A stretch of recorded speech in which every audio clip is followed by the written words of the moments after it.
बिस्मिल्लाहिर्रहमानिर्रहीम। अस्सलाम वालेकुम नाज़रीन, मैं हूँ सनाउल्लाह खान और आप देख रहे हैं मेरा वीला।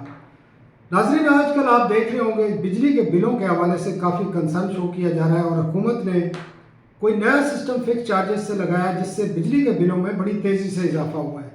और ख़ासकर जो फरवरी और मार्च के बिल हैं वो बहुत ज़्यादा आए हैं। फरवरी के बिल आए हैं और उस पर बड़ी ही आवाज़ उठाई जा रही है। अब आज हम ये जानने की कोशिश करेंगे हुकूमत ने ये किया क्या है, क्यों किया है, कितना पैसा इससे रिकवर किया जा रहा है और ये पैसा जाएगा कहाँ, और क्या ये कोई ज़रूरी था या ये नाअहली है, क्या चीज़ है। इसके साथ साथ ऑयल प्राइसेस के हवाले से बड़ी ही खौफनाक किस्म की सूरत हाल है। हुकूमत अब तक गुज़श्ता 3 हफ्तों के दौरान कोई 129 अरब रुपए हुकूमत के बकौल सब्सिडी दे चुकी है और पास ऑन नहीं की। अब क्योंकि सूरत हाल काफ़ी गंभीर हो चुकी है, 100 अरब का डेवलपमेंट बजट में भी कट लगा है और इसके साथ भी मज़ीद जो किफ़ायत शारी के इक़दाम जिनको 100 कार्ड कहा जा रहा है उनसे भी कुछ सूबों से भी पैसे मांगे जा रहे हैं। तो अब आने वाले दिनों में क्या होगा, सूरत हाल क्या, इस पर भी हम तफसीली बात करेंगे। खलील कियानी साहब हमारे साथ होंगे और आखिर में मैं यूटिलिटी स्टोर के हवाले से आपको बताऊंगा कि किस तरीके से हुकूमत इस वक्त भी लोगों को ब्लैकमेल कर रही है और क्या उनके हकूक़ पर डाके डाले गए हैं और किस तरीके से एक नाअहली या जानबूझ के कि पूरे निज़ाम को एक पूरा तयशुदा तरीक़ाकार की खिलाफ वर्जी की गई है। तो डिटेल में जाने से पहले आपसे दरख्वास्त है कि चैनल को सब्सक्राइब ज़रूर कीजिए। अब हम चलते हैं अपने असल सब्जेक्ट की तरफ कि बिजली के बिलों पर हुकूमत ने ऐसा क्या किया है कि लोगों की चीखो पुकार सुनाई दे रही है। आपको सोशल मीडिया पे चले जाएं, लोगों से बात करें, मेरे घर में, कियानी साहब के घर में, जिसका भी आप बिल देखें तो सूरत हाल बड़ी गंभीर नज़र आ रही है। वो दावे ये किए जा रहे थे कि हमने तो बिजली का जो रेट है वो कम कर दिए हैं, वज़ीर आज़म भी आकर कहते हैं, पावर के मिनिस्ट्री भी कहते हैं। तो सारी सूरत हाल है क्या?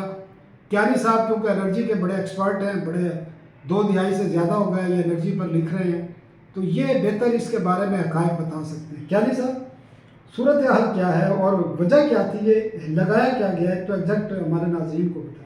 सर, बुनियादी तौर पे गवर्नमेंट ने ये किया कि आपको पता है कि गवर्नमेंट एक ओवर कैपेसिटी का जो सिंड्रोम है उसमें फंसी हुई है और दूसरी तरफ बिजली और गैस दोनों के रेट इस तरह इस तेज़ी से बढ़ाए हैं पिछले 3-4 साल में कि अब लोग जो है वो जिसको कहते हैं ना कि जी कंजर्वेशन का एक प्राइसिंग सिग्नल होता है, तो आप कहें या ना कहें, लोग अब खुद कंजर्वेशन की तरफ जा रहे हैं, फिर अल्टरनेट जो सोर्सेज है उनकी तरफ जा रहे हैं।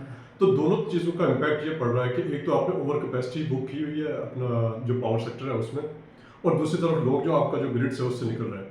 तो पहले तो उन्होंने किया गैस के ऊपर, पिछले 2 साल पहले की बात है, वो इंटरनल गवर्नमेंट में शुरू हुआ 1200%। तो हाँ जी, तो उसमें ये एक फिक्स्ड चार्ज उन्होंने डाला कि कैपेसिटी का चार्ज वो डाला, 2 पार्ट टैरिफ कंज्यूमर को चार्ज किया जाए। वही काम अब इन्होंने पावर सेक्टर को किया है। आज से मेरा ख्याल 3-4 महीने पहले इसके ऊपर काफ़ी डेलिब्रेशंस हुई हैं, नेपरा से उन्होंने अप्रूवल ली है, कैबिनेट ने उसको मंजूर किया था कि अब जो आपने जो कैपेसिटी बुक की है, जो सैंक्शन लोड लिया हुआ है, पहले एक ही तरह का टैरिफ था कि आप जितनी कंजम्पशन करेंगे उसके ऊपर जो उसका रेट होगा वो फिक्स चार्ज स्लैब रेट जो था उसके ऊपर वो बिल बनता था। अब उन्होंने कहा कि आप बिजली कंज्यूम करें या ना करें, एक सर्टन अमाउंट जो है वो आपने जो कैपेसिटी सैंक्शन लोड जो लिया हुआ उस पर लगेगी, उसके ऊपर लगेगी और वो वेरी करती है। उसी तरह जो स्लैब सिस्टम है उसके ऊपर 350-400 रुपये से लेकर फिर 1000 किलो 2000 तक भी जा रहा है, 3000। वो तो जैसे जैसे आप फिर ज़्यादा बढ़ता जाता है। अच्छा, उसका इम्पैक्ट ये है कि आपका यूनिट 2 यूनिट कंज्यूम करें, आपको 450 रुपये का एक वो जो 1 किलोवाट का जो फिक्स चार्ज है वो लग गया। हाँ, और उससे ज़्यादा का है, 5 किलो का है तो 2000 लग गया, तो वो 1000 के हिसाब से बढ़ना शुरू हो जाता है, फिर 2000 के हिसाब से बढ़ना शुरू हो जाता है। तो बेसिकली अब ये 2 पार्ट टैरिफ जो है, और कहते ये हैं कि ये सिर्फ 10% वो जो कैपेसिटी है उसको कवर करेगा। अच्छा, और इशारे ये हैं कि जी अब इसको इस साइड को हम बढ़ाते जाएंगे। अच्छा, मजीद बढ़ाएंगे जी, बढ़ाते जाएंगे, ग्रेजुअली बढ़ाते जाएंगे। लोगों की चीखें क्यों निकल रही है, बिल ज़्यादा क्यों आ रहा है? देखे ना, वो जब ये डिसीजन मेकिंग हो रही थी तो उस वक्त लोग खामोश रहे। अब अप्रूवल प्रोसेस हो गया, जब इम्प्लीमेंटेशन स्टेज आया, लोगों को तो नहीं पता था कि जो कैपेसिटी उन्होंने अंदाज़ा क्या नहीं सर, ये कितनी रकम है और ये किस लिए वसूल की जा रही है? सर, मेरा जो रफ सा एस्टिमेट है, जो पहली फर्स्ट गो में जो उन्होंने पैसे चार्ज करने हैं वो तकरीबन 250 से 300 अरब है पहले जो इस वक्त इम्प्लीमेंटेशन स्टेज में चल रहा है। फिर इसको ग्रेजुअली इंक्रीज करते जाएंगे। अच्छा, इसको मजीद बढ़ाएंगे? जी बिल्कुल बढ़ाते जाएंगे। मतलब ये 250-300 अरब रुपए ये किस मकसद के लिए ये लिए? यानी जो कैपेसिटी आपने जो आपको याद है होगा कि जब आप अपना नया कनेक्शन लेते हैं तो उसमें एक आप लोड सेंक्शन कराते हैं कि जी ठीक 2 है, kilowatt 3 kilowatt 10 kilowatt 15 kilowatt. Single phase है, ट्रिपल, हाँ जी, तो उसका एक एक फेज है, उसकी बेसिस के ऊपर अब वो आपको रेट यानी चार्ज आर्गूमेंट ये है कि जी पीछे उसके लिए डिमांड के ऊपर हमने अपनी मशीन लगाई, हमने पावर प्लांट लगाया, हमने कॉन्ट्रैक्ट लिए, और वो कॉन्ट्रैक्ट जब ये लगा रहे थे हम पहले डिस्कस कर चुके हैं कि वो कॉन्ट्रैक्ट जो है वो ओवर कैपेसिटी हाँ, कर रहे थे। कर रहे थे, और उसमें वो कैपेसिटी चार्जेस भी आ गए। वो कैपेसिटी चार्जेस तो आ गया, वो तकरीबन 90% 73% के लगभग जो वो कैपेसिटी चार्ज है, बाकी एनर्जी कास्ट है। तो अब वो वाला जो अमाउंट है उसको वो पूरा तो कंज्यूमर टैरिफ में नहीं डाल सकते, लेकिन ग्रेजुअली भी कहते हैं कि आहिस्ता आहिस्ता वो ये बढ़ाते रकम जाएं। कैपेसिटी पेमेंट में जाएगी? ये कैपेसिटी पेमेंट के लिए है, जाए या ना जाए वो तो खैर ओवरऑल जब अपना बल्क और बनेगी तो इसमें आपको नजर क्या आ रहा है, ये पॉलिसी फेलियर है, नाअहली है, ये वजह क्या है कि इस सूरत हाल में आ गए हैं कि ना हमारी इंडस्ट्री बिजली वो बर्दाश्त कर सकती है, ना डोमेस्टिक वाले ना कमर्शियल वाले? सब बुनियादी तौर पर ना चूँकि कोई इंटीग्रेटेड प्लानिंग नहीं थी एनर्जी सेक्टर में, तो उसका नतीजा ये हुआ कि जी एक गवर्नमेंट आई तो उसने कहा जी हम एक्सपेंशन नहीं करेंगे, उस दूसरी ने कहा कि जी हम रेंटल पावर प्रोजेक्ट करेंगे, तीसरी ने कहा कि जी हम धड़ाधड़ कैपेसिटी लगाते जाएंगे, और ये देखे बगैर, और कुछ आउटसाइड फैक्टर्स भी थे कि कोरोना आ गया, कोरोना के बाद फिर जो हमने जो आर्टिफिशियल ग्रोथ देने की कोशिश की आज से 4-5 साल पहले, कुछ उसका इम्पैक्ट है। फिर उसके बाद जो इंटरनेशनल इकनॉमिक कंडीशन है, उन सारों का जो इज्तिमाई रिजल्ट वाला वो ये है कि लोग कंजप्शन कम करते जा रहे हैं, और आपने कैपेसिटी ओवर बुक की हुई है। और बस वो उसकी वजह से नाजरीन आपने सुना, ये जो फिक्स चार्जेस हैं ये 250 से 300 अरब रुपए, और ये कैपेसिटी पेमेंट मिल जाएंगे, और मज़े की बात यह है कि आप बिजली इस्तेमाल करें ना करें ये आपको चार्ज होंगे, और ये हुकूमत ने मंजूरी दी है। 1 महीने मेरे ख्याल हो चुका है, इसमें चार्ज हो चुके हैं, मार्च के बिलों में फिर चार्ज होगा, तो लोगों की मज़ीद चीज़ है। दूसरी जो सूरत हाल है वो बड़ी गंभीर है। मशरक़ वस्ता में जो जंग जारी है उससे आपने ऑयल मार्केट, गैस, एनर्जी की पूरी मार्केट डिस्टर्ब हो चुकी है, और जो मुझे नज़र आ रहा है कियानी साहब से भी हम पूछेंगे कि आने वाले दिनों में बिजली और फ्यूल का तो क्राइसिस है, वो तो हमने अभी बात करनी है, लेकिन बिजली और गैस का क्राइसिस आने वाला है, वो कैसा है कियानी साहब? जो सूरत हाल बनी है, आपकी LNG अब सप्लाई बंद है, गैस का आपका प्रेशर आ रहा है, आपकी पावर से जो आपकी पैदा होनी है आपने उधर से गैस कट लगानी है, आपका जो फर्नेस ऑयल है बाकी चीज़ें आनी है वो भी पावर सेक्टर होगा, तो देख क्या रहे हैं कि गैस और बिजली के सेक्टर में आप किस तरह डिमांड पूरी होगी? देखिए जैसे जैसे ये इंक्रीज होते जाए ना, अनफॉर्चुनेटली आगे जो सीज़न है वो है पीक समर सीज़न, जिसमें जो कंजम्पशन है वो बढ़ जाती है। ठीक है, तो तकरीबन इस वक्त आप समझ जाए कि अगर हमारी 800 से 1200 मेगावाट के दरमियान कैपेसिटी यूटिलाइजेशन होती है, तो ये जून जुलाई में ये 2800-2900 तक डिमांड बढ़ जाती है। बढ़ रही है। तो उसके लिए आपको पता जो सबसे एफिशिएंट प्लांट लगे थे वो LNG वाले थे। उस LNG के प्लांट्स के लिए सारी अरेंजमेंट हुई थी कतर के साथ भी हुई थी, फिर उसके लिए जनाब टर्मिनल भी लगे थे, टर्मिनल के ऊपर जनाब कैपेसिटी चार्जेस के ऊपर वो भी बुक हुए हुए हैं। तो वो तकरीबन 5000 या 5200 या 4800 मेगावाट की जो बिजली है वो तो अवेलेबल नहीं होगी। अगले LNG आएगी फॉर द फोर्सिएबल फ्यूचर, अगले 3-4 महीने में तो कतर का जो उस फोर्स में वहाँ से तो मुमकिन नहीं। अगर जंग बंद हो जाए, आज अगर जंग बंद हो जाए तो मेरा 3-4 महीने उसको रिवाइव करने में लगेंगे, और फिर आपकी इम्पोर्ट होनी शुरू। तो मेरा ख्याल ये है कि ये जो आने वाला समर है इसमें तो वो वाले मेगावाट्स तो आपको अवेलेबल नहीं है। अच्छा, अल्टरनेट के लिए डिपेंड करता है कि आप कोल कितना अरेंज कर सकते हैं। कोल के अपने इंटरनल जो उसकी जो ट्रांसपोर्टेशन के इश्यूज़ है वो एक अच्छा खासा चैलेंजिंग इश्यूज़ है, उसमें मिसमैनेजमेंट के इश्यूज़ भी हैं, उसमें सप्लाई के इश्यूज़ भी हुए, और इन सारों का जो इम्पैक्ट होगा फिर वो ये है कि रेट बढ़ेंगे। उसका अल्टरनेट फर्नेस ऑयल है। आपको याद होगा कि फर्नेस ऑयल कहाँ से लाएंगे? फर्नेस ऑयल फिलहाल तो है हमारे पास, जो स्टोरेज है उसको काफ़ी बड़ा मतलब उधर शॉर्टेज का इशू नहीं है। 15-20 रोज का होगा, इससे ज़्यादा तो हमारे पास स्टोरेज नहीं। मेरा ख्याल है आज कल या परसों मैंने जो चेक किया था तकरीबन 3.5 लाख 4.5 लाख टन अवेलेबल है, वो तकरीबन 24-25 दिन के लिए काफ़ी होता है। इस दौरान अगर रिफाइनरियाँ चलती रहे तो मतलब कम से कम मतलब लोड शेडिंग भी हो सकती है, प्राइस भी बढ़ सकती है। सर तीनों चीज़ें मिलाएंगे, मतलब लोड शेडिंग किए बगैर अगर लोड शेडिंग नहीं करेंगे तो रेट बढ़ेंगे, اور وہ آپ نے ابھی تک تو پیٹرول اور ڈیزل کی پرائسز روک کے رکھی ہوئی ہے. وہ آپ بات کرتے ہیں. آپ اگر بجلی کے ریٹ روکیں گے اور آپ نے تو ادھر کیپیسٹی چارجز لگانا شروع کر دیے ہیں، تو اگر ساری چیزیں کریں گے تو میرا خیال مینیجیبل نہیں ہوگا. تو انہوں نے کچھ لوڈ شیڈنگ کرنی تو ہوگی. گیس کا کیا کریں گے؟ گیس تو نہیں ہے جی، گیس تو جتنی ہے نا، جو پائپ لائن کے سسٹم میں ہے وہ ڈیڈیکیٹڈ ہے، مطلب وہ جو پاور پلانٹ ہے وہ ڈیڈیکیٹڈ اس کے سسٹم کے اوپر ہے، یا ان کی کیپیسٹی پائپ لائن. گیس کی سپلائی کا کیا ہوگا جس طرح کی صورت نہیں ہے نا وہ. کیونکہ LNG بھی آپ اس میں ڈالتے تھے تو سر گیس تو نہیں ہے، گیس تو نہیں ہے. تو کیا مطلب 180-100 MMCFD کی گیس ہوگی، اس سے آپ 500-800 تک کچھ اور چیزیں شارٹیج ہوگی. فرٹیلائزر اگر بند کرتے ہیں، شارٹیج ہوگی، کچھ CNG بند کریں گے میرا خیال ہے. وہ ساری چیزیں کرنے کے باوجود میں یہ کہہ رہا ہوں کہ دیکھیں نا، وہ 5000 میگا واٹ تقریباً 600 یا 550 MMCFD جو LNG ہوتی ہے وہ نہیں ہوگی. تو 500 میگا واٹ کا تو شارٹ فال ہوا ہے. وہ آپ کچھ پاور کو دیتے تھے، کچھ سسٹم میں ڈالتے. تو ڈومیسٹک گیس تو اتنی ہے ہی نہیں، تو لہٰذا شارٹ فال ڈیفینیٹلی ہے. تو اس شارٹ فال کو میٹ کرنے کے لیے آپ کو کچھ لوڈ شیڈنگ کرنی پڑے گی، کچھ ریٹ بڑھانے پڑیں گے، اور کچھ کنزرویشن کی وہ جو باتیں ہوتی ہیں بچت ہوتی ہے کہ جی آپ بند کریں، بجلی سسٹم بند کریں، AC بند کریں. ٹھیک ہے ناظرین، یہ آپ نے سن لیا کہ جو مشرق وسطیٰ کی جنگ ہے، جو انرجی سیکٹر متاثر ہوا ہے، اس سے پاکستان میں گیس اور بجلی کی لوڈ شیڈنگ بھی ہو سکتی ہے، بلکہ ہوگی، اور ریٹ بھی بڑی تیزی سے بڑھ سکتے ہیں، کیونکہ اس ساری صورتحال میں اس کو مینیج کرنا، اس کے دو ہی راستے ہیں، ایک تو لوڈ شیڈنگ اور پلس آپ کی پرائس انکریز کرنا.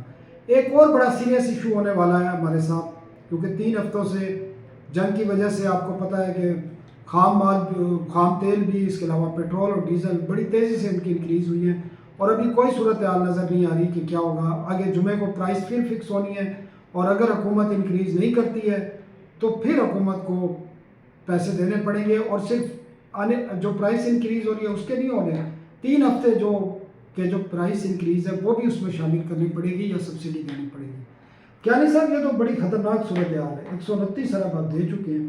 آج جو پرائس ہے، اس وقت جو پرائس ہے، اگر ہم یہ سبسڈی نکال دیں تو پیٹرول اور ڈیزل کی فی لیٹر قیمت کیا بنتی ہے؟ اگر ٹیکس ریٹ ایگزسٹنگ رہے اور باقی جو قیمت ہے وہ پوری پاس آن انٹرنیشنل جو پرائس ہے، تو ڈیزل کی قیمت تقریباً 200, 205, 210 روپے کے لگ بھگ انکریز روز کا وہ چینج ہوتی رہتی ہے. تو تقریباً 200 روپے پر لیٹر سے زیادہ کی انکریز ہے. مطلب ہے کہ اس وقت اگر وہ جو پرائس ہے اس کی، اس میں 200 شامل کر 200 اور شامل کر، اور پیٹرول میں تقریباً 100, 105, 100. اگر جمعے کو حکومت دوبارہ سے، کیونکہ اب صورتحال کافی خراب ہے پہلے سے، جمعے کو حکومت دوبارہ اگر کوئی ریلیف دیتی ہے تو اب کتنی سبسڈی دینی پڑے گی ایک ہفتے کی؟ دیکھیں اب تو کہا جا رہا ہے صوبوں کو ہاں کہ جی جیسے اب جو وفاقی حکومت کی جو گنجائش تھی اس نے اپنا ڈیولپمنٹ پروگرام بھی کاٹا، اس نے باقی میجرز کنسٹرکٹیو والے میجرز 129 ارب نکال 129 کر دیے. جو ان کا اس اکاؤنٹ میں پیسے مطلب ان کے پاس جو گنجائش تھی وہ تقریباً 157-158 بلین کی ان کے پاس ہے. تو تھوڑی سی گنجائش تو ان کے پاس ہے، یعنی 25-26 بلین تو ان کے پاس ہے. اگر اس میں صوبے چپ ان کریں گے تو پھر یہ والا ریٹ بڑھے گا. لیکن پریشر ان کے اوپر یہ ہے جو صوبوں کی طرف سے بھی آ رہا ہے کہ جی اگر آپ قیمتیں روک کے رکھیں گے تو کسی کو کیا ضرورت پڑی ہے کہ وہ اپنا پیٹرول بچائے. تو لہٰذا قیمت آپ پاس آن کریں. جب آپ پاس آن کریں نظر آ رہا ہے کہ اس دفعہ پاس آن ہوگی. ادھر پریشر ضرور ہے، لیکن ان کے اوپر یہ بھی پریشر ہے صوبوں کے اوپر کہ جی آپ پیسے دیں. جیسے جتنا حصہ جیسے NFC میں شیئر ہے تقریباً 47%, 43% وفاق کا ہے، اس نے کیا ہے. جو آپ کا 67% شیئر 57% شیئر ہے، آپ بھی اتنا کنٹریبیوٹ کریں. تو وہ تقریباً ایکسپیکٹیشن یہ ہے کہ وہ 200 ارب سے زیادہ کا ان کو دینا پڑے گا، جس صوبوں کو دینا پڑے گا. تو تب یہ ریٹ آپ مینٹین کریں گے، یا میرا خیال ہے ریٹ بھی ایک خاص مدت تک کے لیے. obviously یہ جتنا لمبا چلے گا. اب تو یہ والا جو گیپ ہے، یہ جو سپلائی کا تو کوئی ایشو نہیں ہے. سپلائی کا فی الحال تو ایشو نہیں ہے، لیکن ڈیزل کا ہو سکتا ہے اگر یہ جنگ جو ہے وہ لمبی چلتی ہے تو، کیونکہ آگے آپ کی ڈیمانڈ ڈیزل کی زیادہ بڑھ جاتی ہے. آگے کٹائی کی سیزن ہے، پھر گرمی بھی شروع ہو جائے گی 10-15 دن کے اندر اندر. گندم کی کٹائی بھی اپریل کے پہلے اور دوسرے ہفتے میں شروع ہو جاتی ہے. تو فی الحال کوئی سپلائی کا فی الحال کوئی چیلنج نہیں ہے، لیکن پرائس کا چیلنج ڈیفینیٹلی ہے. اور انٹرنیشنل مارکیٹ میں اب آہستہ آہستہ سپلائی کے ایشوز کریٹ ہو رہے ہیں. کیا پرائس کیا چل رہی ہے آج آپ کے خیال میں پیٹرول کی یا ڈیزل کی، اگر ہم جو اس مارکیٹ سے ہم لیتے ہیں؟ پیٹرول کی تو قیمت میرا نا 130-131 ڈالر پر بیرل ہے. اور ڈیزل کی جو ہماری کیلکولیٹ کر کے یعنی پاکستان میں 5 کے جو پرائس بنتے ہیں تقریباً $250 پر بیرل کے لگ بھگ بنتی ہے. تو یہ تو بڑا اس میں اگر آپ وہ ساری چیزیں ملا لیں انشورنس اور فریٹ وہ ساری چیزیں تو جو پاکستان 5 کے جو ریٹ بنتا ہے وہ تقریباً $250 پر بیرل ہے. بہت شکریہ کیانی صاحب. آپ نے سنا کیانی صاحب کہ اگر حکومت اب قیمتیں نہیں بڑھاتی ہے تو بہت زیادہ سبسڈی دینا پڑے گی, اور خدشہ یہ نظر آ رہا ہے, امکان یہ نظر آ رہا ہے کہ آنے والے جمعے کو پیٹرولیم مصنوعات کی قیمتوں میں حکومت کو کچھ نہ کچھ حصہ پاس آن کرنا پڑے گا, اور یہ بھی امکانات دیکھنے پڑیں گے کہ جنگ کب تک چل سکتی ہے اور کب تک جو سپلائی ہے, یا سپلائی سے زیادہ اب صورتحال یہ ہے کہ پرائس بڑا ایشو ہے. پاکستان کو اللہ کا شکر ہے سپلائی مل رہی ہے اور ہمارے پاس ریزرو بھی ہیں کافی, تو 1-1.5 مہینے سپلائی کا کوئی ایشو نہیں ہے, لیکن پرابلم جو نظر آ رہا ہے وہ پرائس کا نظر آ رہا ہے. پرائس آپ کو بڑھانا پڑے گی, اس کے علاوہ کوئی راستہ نہیں. ناظرین, جو آخری ایشو ہے وہ میں نے آپ سے صرف اس لیے ڈسکس کرنا تھا کہ اس میں ڈیولپمنٹ ہوئی ہے. یوٹیلٹی اسٹور کے جو ملازمین ہیں جن کو آج سے 9 ماہ قبل اس ادارے کو بند کر دیا تھا, اب تو 9 ماہ سے بھی زیادہ ہو گئے ہیں, اور کابینہ نے اور اقتصادی رابطہ کمیٹی نے ان کے لیے ایک آپ کہہ سکتے ہیں پیکیج اپروو کیا تھا ہر ملازم کے لیے. تقریباً 11,500 سے 12,000 ملازمین, اس میں ریگولر بھی تھے, کانٹریکٹ بھی تھے, ڈیلی ویجز بھی تھے, اور یہ پیکیج پھر ECC نے منظور کیا, کیبنٹ نے کیا, اور یہ اکتوبر میں پہلی قسط ملنی تھی 40% ملازمین کو نہیں دی گئی, دسمبر میں دوسری, فروری تک ختم ہو جانی تھی, لیکن ایک قسط بھی ابھی تک نہیں دی گئی. اب گزشتہ روز 4,600 جو ملازمین ہیں ان کو 40% کی جو پہلی قسط ہے وہ ٹرانسفر کر دی گئی ہے, اور انتہا یہ کی گئی ہے کہ وعدہ یہ کیا گیا تھا کہ تمام ملازمین کو پہلی قسط دی جائے گی, اور جن ملازمین کے شامل نہیں کیے جائے تو بڑی مذاقہ خیز قسم کی جو تعویلیں ہیں وہ میں نے دیکھی ہیں. مطلب کسی نے اگر کوئی کیس کیا ہوا ہے اس کو فارغ کر دیا, کسی کا کوئی چھوٹا موٹا آڈٹ آبزرویشن تھا کبھی اس کو روک دیا ہے, کسی کی کوئی ریکوری تھی 1,000 روپے بھی ریکوری تھی اس کے نام کو ڈراپ کر دیا گیا. مطلب ہے ہاؤ کین از پاسبل یار, ابھی آپ نے 2 قسطیں دینی ہیں, آپ پہلی قسط تو کم از کم ان تمام ملازمین کو پہلے ہی 9 مہینے تاخیر کیا, آپ کو اسی وقت ادا کر دینی چاہیے. بعد میں اگر کسی کا کوئی ایشو ہے, کوئی آڈٹ کا آبزرویشن ہے, کوئی ریکوری ہے, تو ابھی تو 2 قسطیں اور بقایا ہیں. آپ جان بوجھ کے یہ صورتحال پیدا کر رہے ہیں. اور کچھ میرے یونین کے لوگوں سے اور باقی لوگوں سے بات ہوئی تو انہوں نے بھی یہ کہا کہ یہ جان بوجھ کے ملازمین کو بلیک میل کیا جا رہا ہے. آگے عدالتوں میں بھی کیس ہے, وہاں پر بھی ان کو ہمیشہ عدالتوں میں کئی مرتبہ توہین عدالت بھی ہو چکی ہے یوٹیلٹی اسٹور کے MD کی, لیکن یہ جان بوجھ کے ایک پروسیس کو طویل کر رہے ہیں تاکہ ان کی نوکری چلی رہے. 6 گاڑیاں MD جس کا استعمال کرتا ہو بند ادارے کا, جہاں پر مزے آ رہے ہوں جناب, TADA مل رہا ہو, اپنی مرضی کے کنسلٹنٹ اور کمپنیاں رکھی جا رہی ہوں, جہاں پر 500-600 گاڑیاں بیچنی ہیں, جہاں پر جناب اربوں روپے کے آپ نے سٹاک ضائع کر دیے, تو کون بندہ چاہے گا کہ جلدی کام ختم ہو جائے؟ وہ تو چاہیں گے لمبا چلے. تو یہ اس صورتحال میں 11,500 خاندانوں کو ذلیل و خوار کیا جا رہا ہے اور کچھ بھی نہیں ہے. میں پہلے بھی وزیر اعظم سے اور جو انڈسٹری کے وزیر ہارون اختر ان سے ڈیمانڈ بھی کر چکا ہوں. ہارون اختر کو تو میں نے کئی دفعہ بتایا کہ ان لوگوں کے بس کی بات نہیں ہے, یہ مال کھانے کے چکر میں بیٹھے ہوئے ہیں. خدا کا خوف کریں, 11,000 خاندان 11,500 بھوک سے مر گئے ہیں, آپ ان کا کوئی خیال کریں. اور آپ کی ذمہ داری ہے, کیبنٹ نے منظوری دی ہوئی ہے ایک چیز کی, پیسے آپ کو ٹرانسفر ہو چکے ہیں, آپ جان بوجھ کے ایسی حرکتیں کر رہے ہیں. تو میں تو آپ سے, چلو یہ بھی بڑی بات ہے کہ 4,600 لوگوں کو پیسے بھیج دیے, ورنہ تو یہ بھی انہوں نے دبا کر بیٹھے ہوئے تھے. تو ناظرین, یہی آج کا تھا.